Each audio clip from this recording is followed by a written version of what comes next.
Olá, pessoal, tudo bem?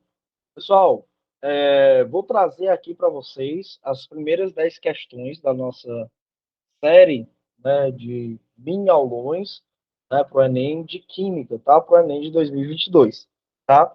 Essa primeira série vai trazer 10 questões de nível mais fácil, tá? Esse vídeo vai ser estreado tanto no YouTube como no Facebook, no meu perfil pessoal, Facebook, tá? E na página do Facebook também, né, do Projeto Aprende Aí, tá? Então, do YouTube também. Então, quem estiver assistindo no Facebook, eu vou deixar um link, tá, para você ser redirecionado no meu canal do YouTube, para que você possa se inscrever e ficar sempre vendo os vídeos quando forem postados, tá? Então, vou iniciar aqui as 10 primeiras questões, tá, que eu preparei, nível mais básico, essa primeira série, tá? Bom, pessoal, essa primeira questão, né, você vê que o texto é um pouco grande, né, as questões do Enem são grandes, porém é uma questão fácil, tá? Então, sempre priorize ler os textos, embora grandes, né, mas sempre tente ler os textos, tá? Porque às vezes você perde uma questão por paciência, né? Tá ali inquieto, quer terminar logo a prova, já leu questão demais.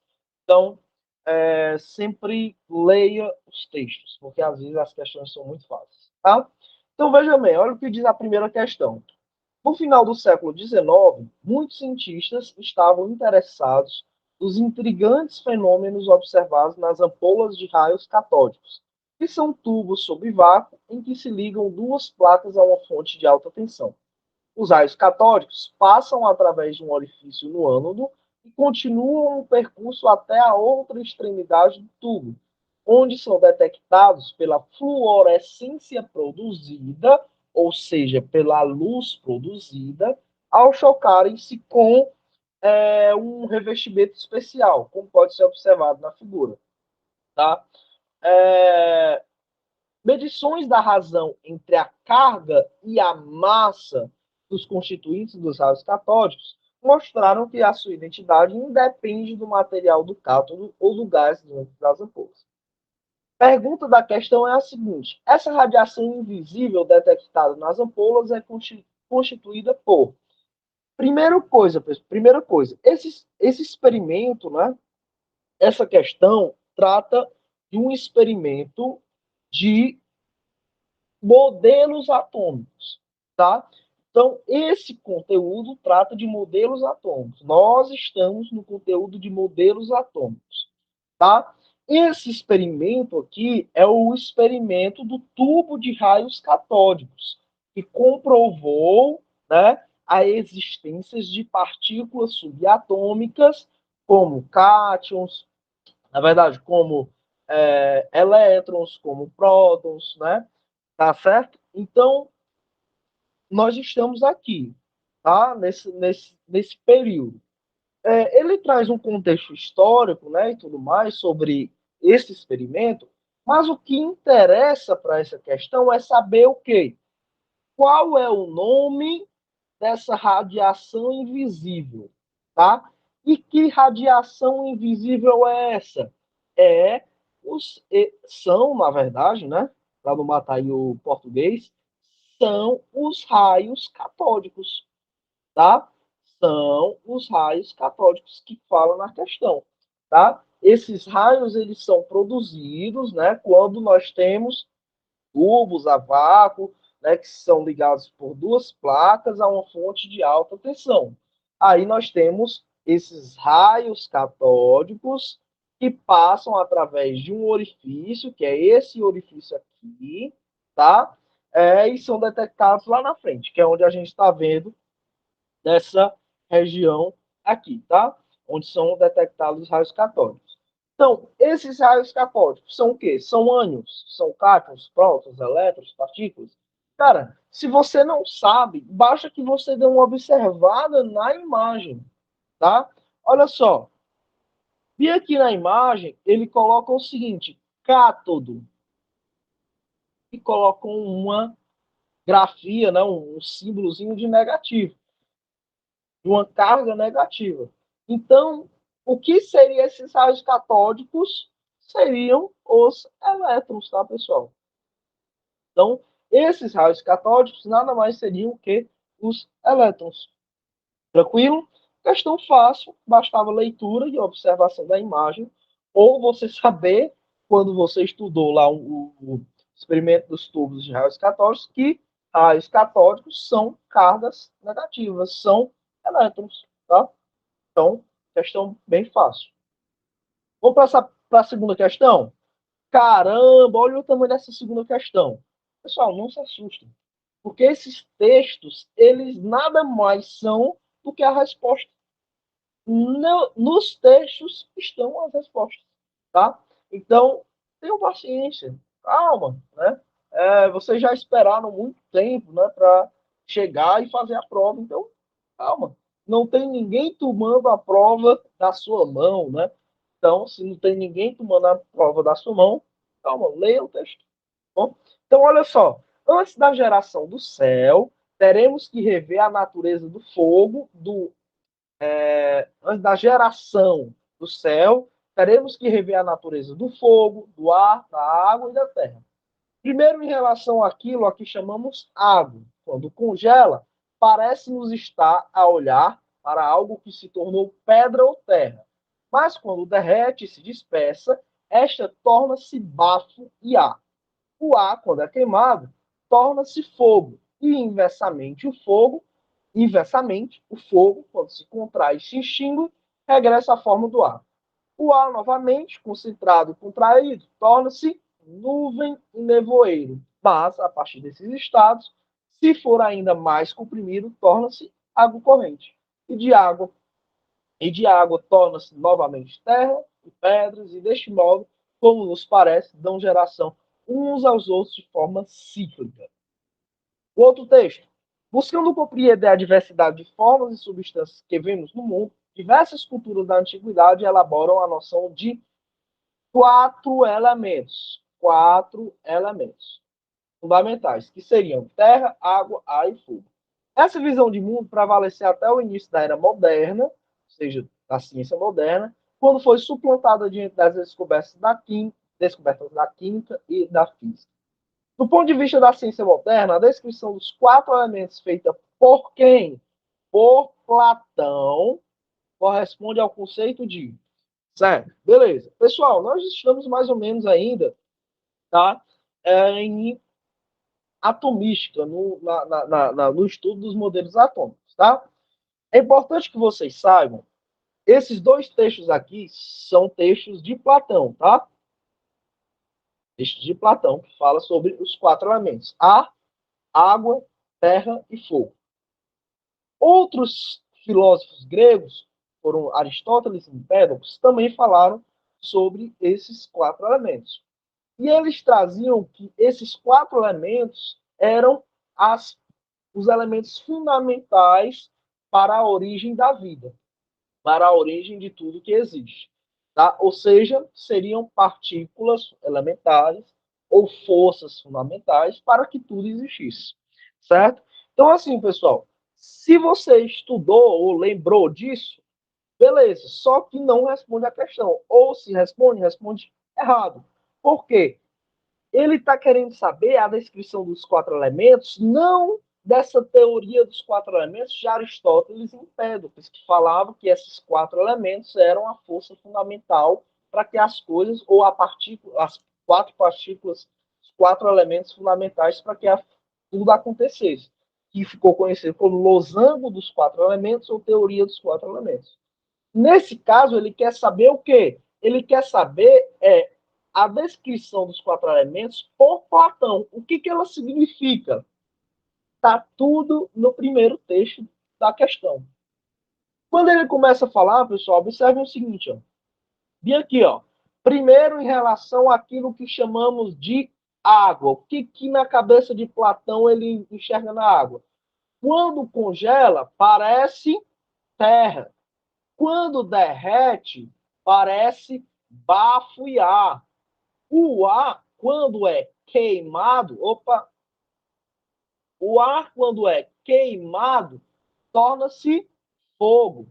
E o fogo, quando é resfriado, se contrai, extingue e forma novamente o ar. O ar, novamente, concentrado, contraído, torna-se nuvem. A nuvem depois vai voltar a ser água e por aí vai. Ou seja, o que ele está falando aqui, pessoal? A água, quando congela, vira pedra. Né? Quando derrete, vira ar. O que é isso se não for transformação dos estados físicos da matéria? Ou seja, a água, quando congela, vira gelo, estado sólido. O gelo, quando se derrete, ou quando ele é aquecido, ele se forma vapor d'água. Assim como o líquido também pode se virar. Então, aqui, pessoal, ele está falando nada mais do que estados físicos da matéria. Então, Platão enxerga os quatro elementos, ar, terra, água e fogo, assim como representantes das fases essenciais da matéria que, de todo modo, dão geração uns aos outros de forma cíclica. Tá? O segundo trecho, ele só fala especificamente sobre a importância desses quatro elementos. Tá? Mas, no primeiro trecho, no primeiro texto, fica muito clara a resposta para a gente, que é Platão enxerga, né, a descrição dos quatro elementos de uma forma que esses quatro elementos representam as fases da matéria, tá bom? Ou podem exprimir todas as fases da matéria. Bom, pessoal? Tranquilo? Ok? Vamos passar para a próxima questão. Aqui ficou o rabisco, né? Parece que ficou o rabisco da outra. Pronto, tirei. Vamos para a terceira questão, no caso, né? Por terem camada de valência completa, alta energia de ionização e afinidade eletrônica praticamente nula, considerou-se por muito tempo que os gases nobres não formariam compostos químicos. Porém, em 1962, foi realizada com sucesso a reação entre o xenônio, camada de valência 5s2 5p6, e o hexafluoreto de platina, e desde então, mais compostos nobres de gases nobres vêm sendo sintetizados.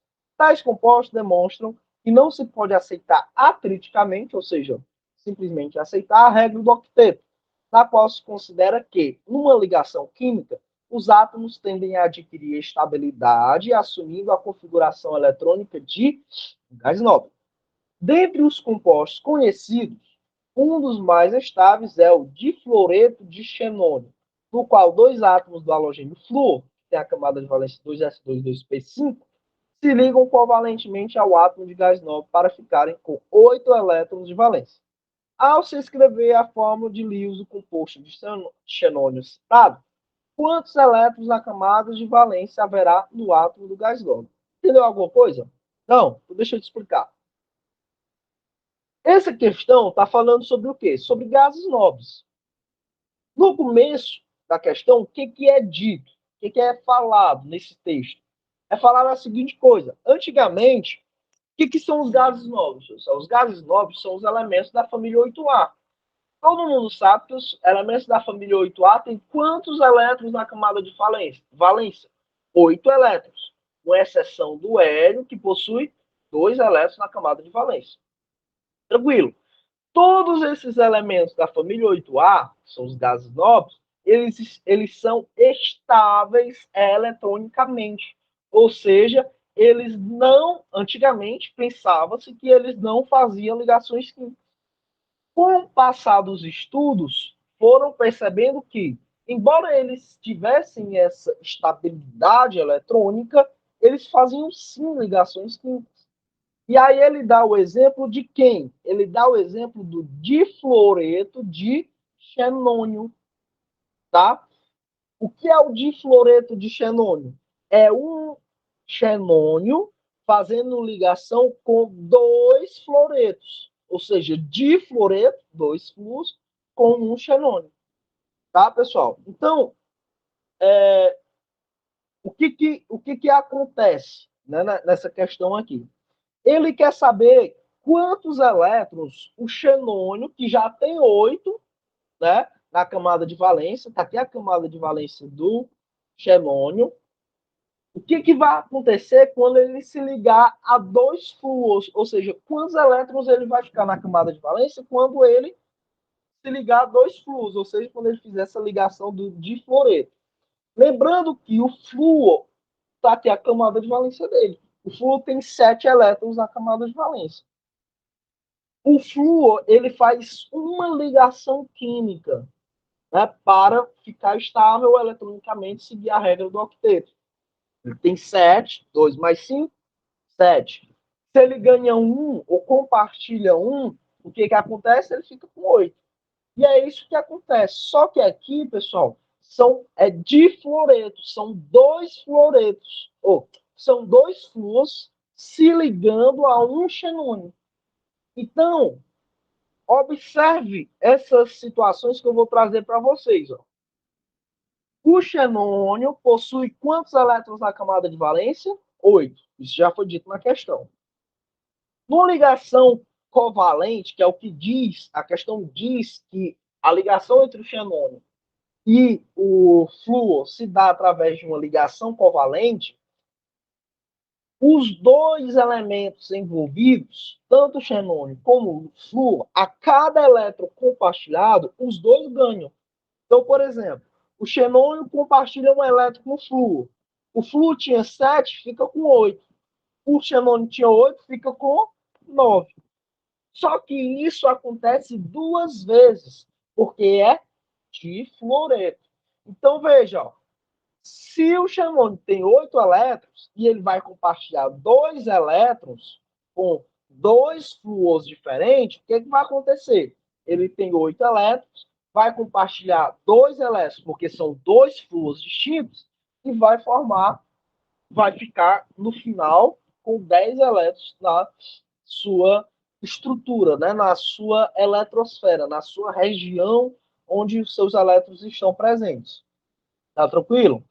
Olha só, eu trouxe para vocês, para ver se facilita o pensamento, para vocês verem a estrutura de íons do difluoreto de xenônio.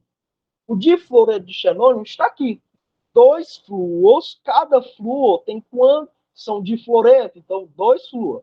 Cada flúor tem 7 elétrons. Cadê os 7 elétrons do flúor? 1, 2, 3, 4, 5, 6, 7. Esse daqui está fazendo uma ligação covalente com o xenônio. A mesma coisa acontece do flúor que está aqui embaixo. Ele também tem 7 elétrons, faz uma ligação com o xenônio, né? 7 compartilha 1, fica com 8. O xenônio tem quantos elétrons? 8. Ó. 1, 2, 3, 4, 5, 6. Aí tem um aqui compartilhando o elétron com o flúor e outro compartilhando um elétron com o flúor. O outro flúor. Então ele tinha 8, compartilha um com esse flúor, fica 9. Compartilha outro com o outro flúor, fica 10 elétrons. Então, no final, lá na minha questão, que ele quer saber quantos elétrons na camada de valência haverá no átomo do gás nobre, que é esse gás nobre, é o xenônio. O xenônio é o gás nobre, e ele está na antepenúltima, no antepenúltimo período do, da família 8A. Né? Então ele vai ficar com 10 elétrons aqui, ó. 10 elétrons, letra C. Questãozinha fácil, tá, pessoal? Basta que você tenha um certo conhecimento do que é ligação covalente, o que é um gás nobre, tá? Não vá para o Enem, não vá para a sua prova de vestibular sem saber o que é um gás nobre, o que é camada de valência, o que é regra do octeto, sabe? O que é ligação química em geral, tanto a iônica como a covalente, como a metálica, tá? Então, observem essas situações, pessoal. Vamos para a próxima? Para a próxima. Quarta questão. A quarta questão é uma questão bem legal. Diz assim, ó, um teste de laboratório permite identificar alguns cátions metálicos, ou seja, alguns metais com cargas positivas. Então, cara, um teste de laboratório, em laboratório, eu consigo identificar alguns elementos que possuem carga positiva. Como? Ao introduzir uma pequena quantidade do material de interesse, ou seja, uma pequena quantidade desses cátions metálicos, em uma chama de bico de bússola, ou seja, no fogo, para em seguida observar a cor da luz emitida. A cor observada é proveniente da emissão de radiação eletromagnética ao ocorrer a. Ou seja, pessoal, isso aqui é o chamado teste de chamas, tá? O que acontece no teste de chamas? Cada cátion metálico, isso acontece, é muito interessante você fazer isso. Quem são esses cátion metálicos? Com os elementos da família 1A e da família 2A, do grupo 1 e 2, ou seja, lítio, sódio, magnésio, cálcio, tá? Esses elementos aí, que estão na família 1A e 2A.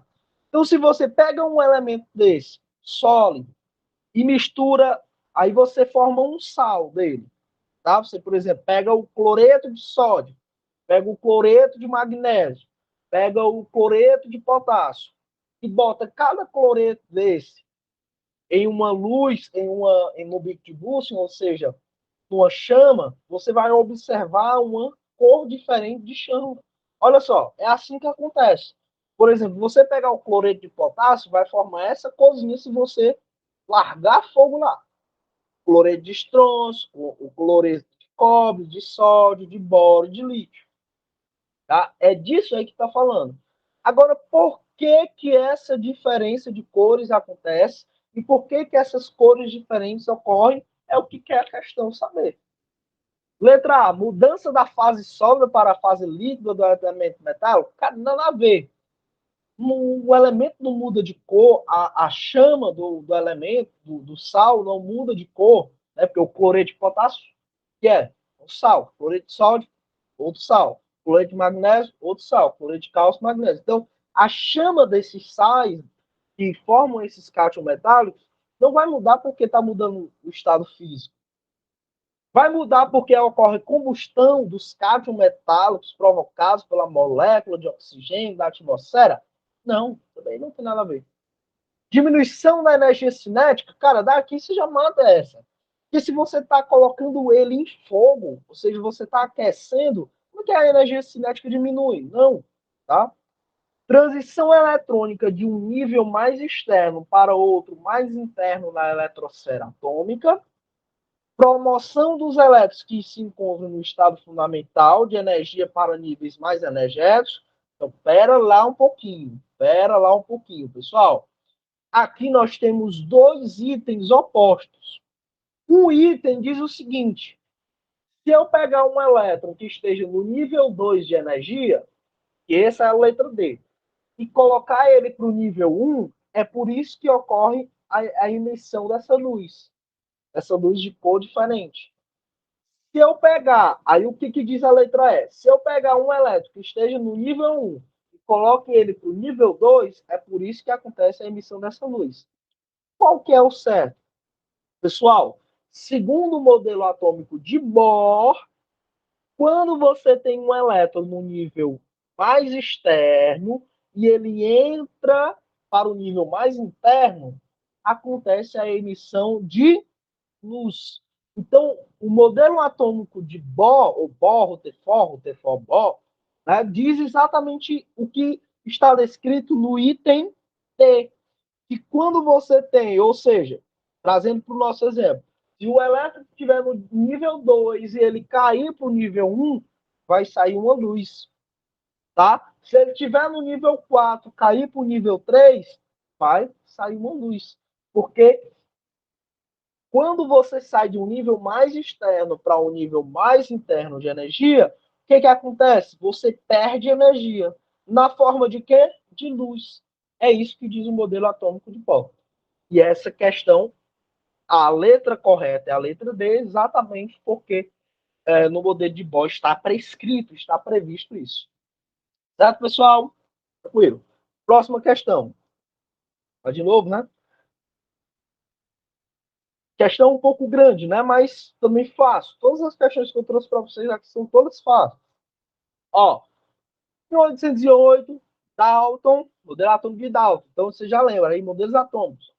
Dalton publicou o seu famoso livro intitulado Um Novo Sistema de Filosofia Química. Esse é o nome do livro dele.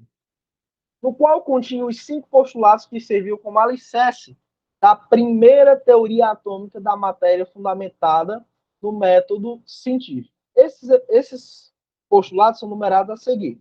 A matéria é constituída de átomos divisíveis, Todos os átomos de um dado elemento são idênticos em massa e em todas as propriedades, em todas as propriedades, em todas as propriedades. Diferentes elementos químicos têm diferente tipo de átomo, em particular, seus átomos têm diferentes massas. Os átomos são indestrutíveis, tal, tal, tal.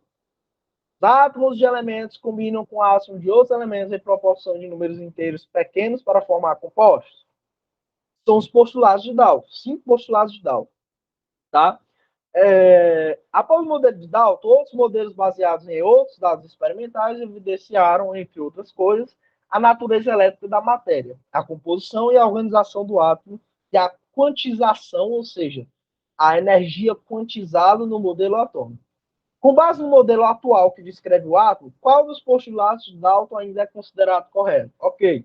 Ou seja, pessoal, basicamente ele quer saber o seguinte, ó, dessas 5 afirmativas aqui que Dalton fez quando promulgou seu modelo atômico, o que ainda é certo, tá? Primeiro, a matéria é constituída de átomos indivisíveis? Não. Os átomos possuem partículas menores, que são os elétrons, os prótons e os nêutrons. Todos os átomos de um dado elemento são idênticos em massa e em todas as outras propriedades? Não, pessoal. Tá? Mesmo que sejam muito, muito parecidos, não são idênticos. Tá? Os átomos não são de um mesmo elemento. Tá? Não são exatamente idênticos. Tá? Diferentes elementos químicos têm diferentes tipos de átomos, em particular, seus átomos têm diferentes massas. Isso também não é correto de ser. Tá certo? Os átomos são indestrutíveis, aí também já tira. E o que sobra para a gente é o quê? É a letra, é o número 5. Dizer que os átomos de elementos combinam com átomos de outros elementos em proporção de números inteiros pequenos para formar compostos. Isso aqui, pessoal, é até um princípio, né, que a gente usa para balancear, que é, quando você vai fazer o balanceamento, você procura o menor número inteiro possível. Então, sim, átomos de elementos diferentes combinam com outros átomos em proporção de números inteiros pequenos para formar os compostos. Então, a nossa letra correta aqui, a nossa alternativa correta seria a letra E5. Ou seja, de todas essas afirmativas que Bohr fez, só a número 5 a gente ainda consegue utilizar ou afirmar que é correta, é 100% correto, pelo menos. Ok? Próxima questão. Caramba, só questão, né, porreta, né, grande. Vamos lá.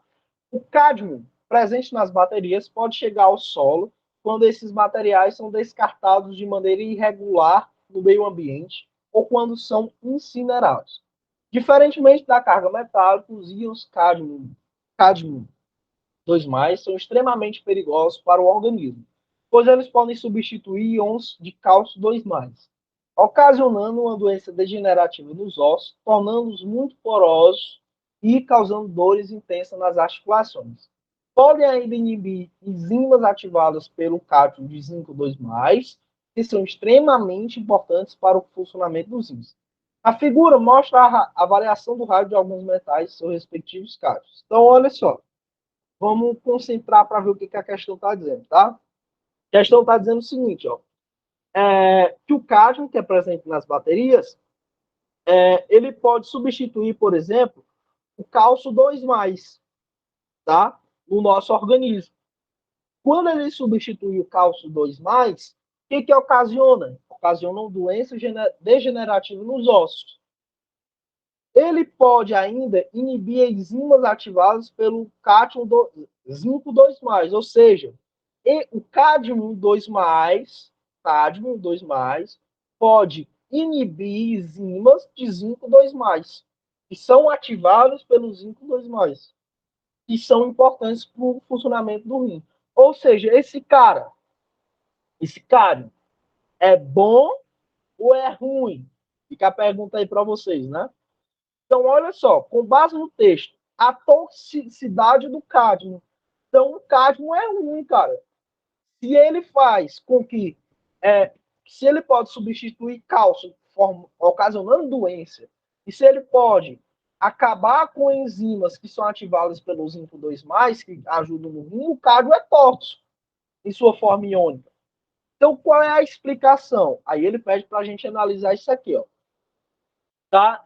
Olha só, aqui nós temos o cálcio 2+, o cálcio e o cálcio 2+.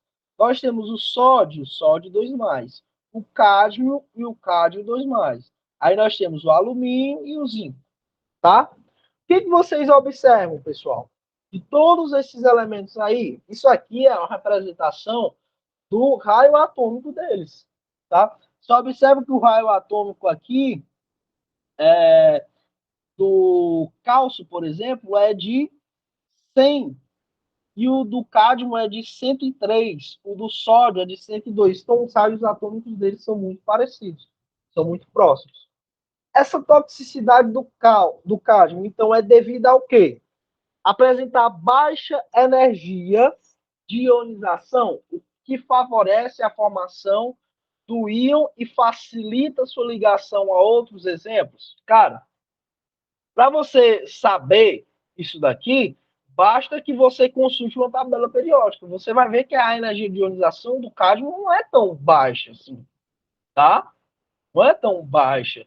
O cádmio é um metal, né, de transição que está no grupo 12 da família periódica, da tabela periódica. Então não é tão baixa a energia de ionização. Possui tendência de atuar em processos biológicos mediados por cátions metálicos com cargas que variam de +1 a +3. Isso nem diz na questão. A questão não fala que o cádmio precisa de processos biológicos que dependem de outros metais. Não fala nada disso na questão. Né? Tá? Letra C. Possui raio e carga relativamente próximo aos íons metálicos que atuam nos processos biológicos, causando interferência nesses processos? Sim. Possui, olha só, possui raio relativamente próximo aos íons metálicos que atuam nos processos biológicos. Que íons metálicos são esses que atuam no processo biológico? Cálcio 2+, né?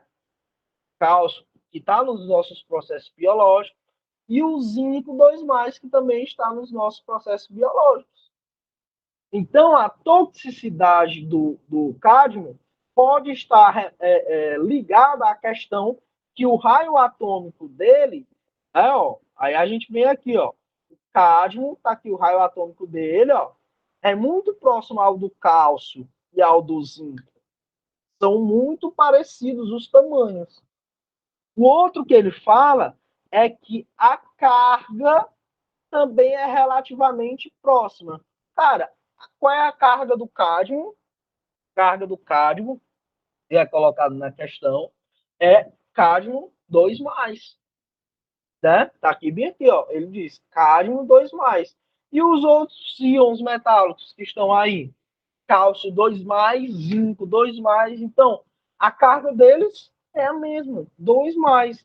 Então, essa aqui, ó, tá certona da Silva, tá? Essa questão tá certa. Tranquilo? Beleza, pessoal. Vamos para a próxima, então. Questão 7. Ó. Questão 7 diz assim, ó. A leitura é menor, né? A presença de substâncias ricas em enxofre, como a pirita, que é FeS2, em áreas de mineração, provoca um dos mais preocupantes impactos causados pela exploração dos recursos naturais da crosta terrestre. Em contato com o oxigênio atmosférico, o sulfeto, tá, sofre oxidação em diversas etapas até formar uma solução aquosa conhecida como drenagem ácida de Minas, de acordo com a equação química descrita. Então, ó, tá aqui o sulfeto de ferro, né, ó, entrando em contato com o oxigênio e formando essa drenagem ácida de Minas, né? Que a gente tem aqui o sulfato de ferro, né? E o ácido sulfúrico, né? 2 mols de ácido sulfúrico. Tá, é a equação. Um dos processos de intervenção nesse problema, ou seja, uma das formas de resolver esse problema, ou seja, qual é o problema? É a formação de ácidos em Minas. Né? Então, qual é a forma de resolver? É nesse problema envolve a reação, ou seja, uma das formas de resolver envolve a reação do resíduo ácido, ou seja, a reação nos produtos, pegar aquilo que tem ácido e reagir com uma substância básica de baixa solubilidade em meio aquoso e sem a geração de subprodutos danosos ao meio ambiente. Esse processo de intervenção é representado pela equação química qual desses aí? Okay, pessoal, vamos lá. Primeira coisa, nós temos aqui os nossos produtos, ó. Aqui os nossos produtos. Essa é a nossa faixa de produtos. 2Fe2, SO4, 2, que é um sal, e depois o 2H2, SO4, certo? Nesse resultado aqui, nós temos um ácido. Ou seja, dessa equação, nós temos um dos nossos produtos, é um ácido. Cadê o ácido? Está aqui, ó. O outro lado, 2Fe2, Fe2, SO4, 3, é um sal. O ácido que resulta desse processo aqui, ó, de sulfeto de ferro, ou seja, da pirita, com oxigênio, né, resulta em ferro, tá? Quer dizer, em ácido sulfúrico. E esse ácido sulfúrico é o que eu quero tirar, porque esse ácido sulfúrico não é bom eu ter uma mina, né, um ácido sulfúrico. Então, qual é a forma que eu tenho para tirar? Fazer com que esse ácido sulfúrico reaja com uma substância básica de baixa solubilidade em meio aquoso e que não gere subprodutos danosos. Certo? Então vamos ver qual é a reação que se adequa a essas condições. Ou seja, eu vou ter que ter, ó, esse cara aqui vai ter que reagir com alguém para formar um produto que não seja danoso para o meio ambiente. Na letra A, eu tenho a reação de cálcio com água. Então, essa aí já está errado. Porque no seu lado esquerdo tem que ter quem? Tem que ter o ácido sulfúrico. O ácido sulfúrico. Tá? Porque você tem que reagir ele com alguma coisa que seja básica. Na segunda opção, nós temos o óxido de cálcio reagindo com ácido sulfúrico, formando sulfato de cálcio e água. Será que essa daqui é uma boa opção? Cara, primeiro de tudo, o CaO, óxido de cálcio, é uma substância básica? Sim, é um óxido básico, tá? Reagindo com o ácido e formando o quê? Sulfato de cálcio e água. Então, ó, esse cara aqui, o óxido de cálcio, ele é um óxido básico, é uma substância de teor básico. E nos meus produtos não tem nada que seja danoso para o meio ambiente. Então, pessoal, tranquilão. Essa daqui já é a nossa resposta, ó, tá? Aí vamos só aqui ver por que as outras não seriam interessantes a gente marcar, tá? A próxima aí, ó, nós temos CaCO3. O CaCO3, pessoal, é uma substância que não é solúvel em água, não é um sólido, não é um sólido, né? É um sólido que não é solúvel em água, tá?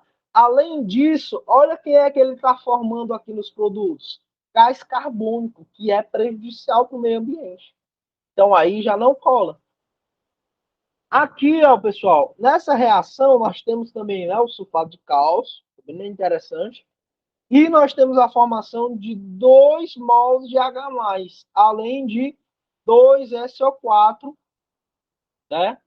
2SO4, 2 menos. Então, também não entra aqui porque nós temos um produto com teor ácido, né? No geral, nós temos um produto com teor ácido. Na última opção, né, aqui nós temos também a formação do gás carbônico, que não é bom para o meio ambiente. Então, essa questão, né, fica com uma letra B, porque nós temos o óxido de cálcio, que é um óxido básico, reagindo com ácido sulfúrico, formando sulfato de cálcio, que é sulfato simples, que não é danoso, e a água. Tá? Então, resposta certa. A questão 8 é muito fácil, ó. Um princípio importante na dissolução de solutos é que semelhante dissolve semelhante. Isso explica, por exemplo, o açúcar se dissolver em grandes quantidades na água, ao passo que o óleo não se dissolve. A dissolução na água do soluto apresentado ocorre predominantemente por formação de quê? Ligação iônica, covalente, interação íon-dipolo, ligação de hidrogênio, ou interações hidrofóbicas. Cara, é muito fácil. Olha só, o que ele quer saber? Aqui nós temos o açúcar e aqui nós temos a água, tá? A água dissolve o açúcar. Para a água dissolver o açúcar, alguma coisa tem que acontecer entre ela e o açúcar. A água é polar, o açúcar é polar. Semelhante dissolve semelhante, tá? Semelhante dissolve semelhante. Então, como que exatamente a água vai dissolver o açúcar? Por ligação de hidrogênio ou ponte de hidrogênio. Observe, pessoal, que nas extremidades aqui, ó, nós temos várias hidroxilas, né? Vários HOs, ó, OHs. O que vai acontecer? Vai acontecer uma ligação de hidrogênio, um hidrogênio vai interagir e vai formar a tal ligação de hidrogênio, tá? Que vocês já devem ter visto bastante vezes aí, né, nas aulas de vocês de química do ensino médio, de resolução de questão, tá? Tranquilo essa daí, né, pessoal? Letra D. Outra questãozinha fácil, ó, moleza, mamão com açúcar. Para assegurar a boa qualidade do seu produto, uma indústria de vidro analisou um lote de óxido de silício, ou seja, pegou um lote que possuía SiO2, óxido de silício, lá presente. Principal componente do vidro. Para isso, submeteu uma amostra desse óxido ao aquecimento, ou seja, aqueceu o óxido de silício até sua completa fusão e ebulição, obtendo ao final um gráfico de temperatura. Temperatura vezes versus tempo.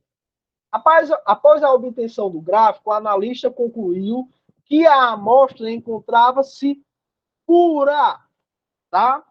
Pessoal, ou seja, a substância óxido de silício, após passar por fusão e ebulição, o cara observou que ela se encontrava num estado de substância pura.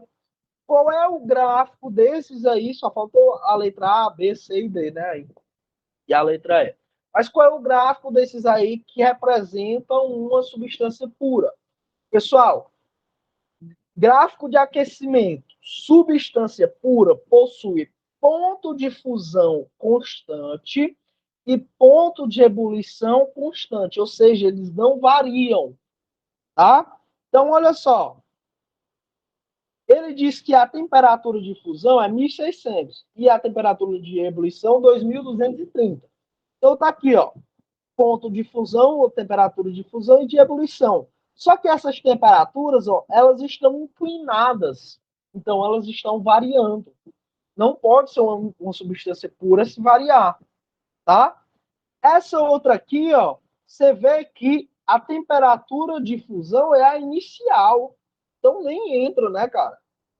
Nessa outra aqui, ó, você observa que a temperatura de fusão também está inclinada, né, no gráfico, ó.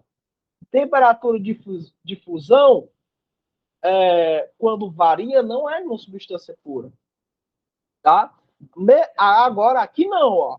Aqui nós temos temperatura de fusão constante e temperatura de ebulição também constante. Então, esse gráfico aqui, ó, não tem um item, né, para a gente marcar, mas esse gráfico aqui é o gráfico de aquecimento da substância pura, onde o ponto de fusão, ou seja, a temperatura de ebulição e a temperatura de fusão e o ponto de ebulição, que é a temperatura de ebulição, onde se encontra a temperatura de ebulição, não variam, permanecem constantes, tá, pessoal? Questão fácil também. A última nem conta, né? A última é uma questão de química orgânica. E olha só, o microempresário do ramo de cosméticos utiliza óleos essenciais e quer produzir um creme com fragrância de rosas. O principal componente do óleo de rosas tem cadeia poliinsaturada, poliinsaturada, ou seja, com mais de uma insaturação, ou seja, com mais de uma ligação, pelo menos dupla, e hidroxila no carbono terminal. Aí tem as 5 substâncias. O que, é que eu vou analisar? Qual é aquela que tem cadeia poliinsaturada e qual é aquela que tem hidroxila no carbono terminal, tá? Essa primeira aqui, vamos analisar. Ela tem, ela é uma cadeia poliinsaturada? É poliinsaturada, porque, ó, aqui nós temos uma ligação dupla, então aqui nós temos uma insaturação. Aqui, outra insaturação. Então, ó, duas insaturações. Então, é poliinsaturada. Temos hidroxila em carbono terminal? Temos. Aqui a hidroxila no carbono terminal, do último carbono, ó. Ó. Então, o cara já matou que é a letra A. Muito fácil, né? Essa daqui, questãozinha de química orgânica que você não pode errar no dia da prova. Vamos só descobrir por que as outras não são, tá? Essa daqui, ó, não é poliinsaturada, porque ela só tem uma insaturação e não tem hidroxila no carbono terminal, tá? Essa daqui, pessoal, você vê aqui um anel e você vê uma cadeia, né, um ciclo aqui, né, que você consegue observar, mas não possui hidroxila em carbono terminal. Essa daqui é a mesma coisa, tá? Tá? Essa daqui já é poliinsaturada, mas não possui também a hidroxila no carbono terminal. Ou seja, na primeira opção que nós já analisamos, nós já encontramos a nossa resposta correta. Ok, pessoal? Então, ó, essa é a nossa primeira série de questões, vão ser 5 séries.